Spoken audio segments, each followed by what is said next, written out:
नमस्कार किसान भाइयों, स्वागत है आपका आपके अपने YouTube चैनल किसानों की पाठशाला में। किसान भाइयों, अगर आप भी अपनी गेहूं की फसल में कल्लों की संख्या बढ़ाना चाहते हैं, फुटाव ज़्यादा करना चाहते हैं और वो भी कम से कम खर्च में, तो आप वीडियो में लास्ट तक बने रहें, क्योंकि आज की इस वीडियो में हम आपको कुछ ऐसे उपायों के बारे में बताने वाले हैं, कुछ ऐसे खाद एवं उर्वरक बताने वाले हैं जिनको अगर आप अपनी गेहूं की फसल में सही समय पर और सही मात्रा में इस्तेमाल करते हैं तो कम से कम खर्च में गेहूं के पौधे से आपको अधिक से अधिक कल्ले देखने को मिलेंगे।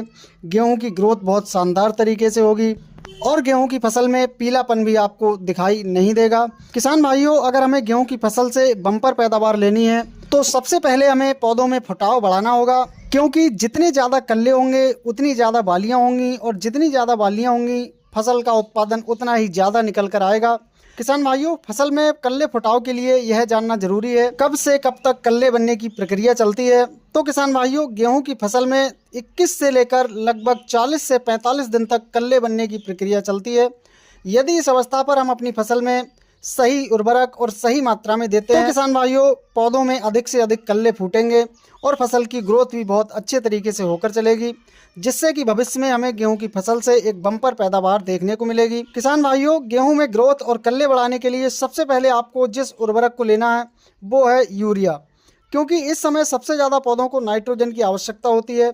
तो यूरिया की हम मात्रा की बात करें तो यूरिया की लगभग 40 से 45 किलोग्राम मात्रा प्रति एकड़ के हिसाब से आपको लेनी है। यूरिया के साथ हमें अन्य पोषक तत्वों की पूर्ति के लिए किसान भाइयों फसल में कुछ अन्य खादें भी डालनी है। इनमें आपको लेना है 1 किलोग्राम प्रति एकड़ के हिसाब से ह्यूमिक एसिड। ह्यूमिक एसिड का इस समय आप अगर गेहूं की फसल में इस्तेमाल करते हैं तो यह पौधों की जड़ों का विकास करने के साथ साथ यदि फसल में कहीं पीलापन की समस्या तो यह फसल में पीलापन को दूर करने का भी काम करता है।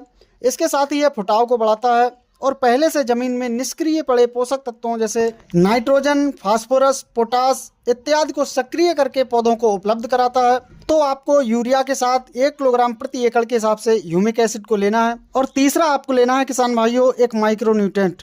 किसी अच्छी कंपनी के माइक्रोन्यूट्रेंट्स की 5 किलोग्राम मात्रा आपको प्रति एकड़ के हिसाब से लेनी है। किसान भाइयों, इन तीनों खादों को आपको लेकर आपस में अच्छी तरह मिक्स करके अपनी गेहूं की फसल में लगाना है। किसान भाइयों, यदि आप इन खाद एवं उर्वरकों को अपनी गेहूं की फसल में 25 से 30 दिन की अवस्था पर लगाते हैं तो आपको बहुत ही शानदार रिजल्ट इनके देखने को मिलेंगे। फसल में कल्लों की संख्या में ज़बरदस्त वृद्धि होगी, फसल शानदार तरीके से बढ़ करके चलेगी और आपको अपनी फसल से एक बहुत ही शानदार उत्पादन देखने को मिलेगा। किसान भाइयों, जानकारी पसंद आई हो तो वीडियो को लाइक एवं शेयर ज़रूर करें।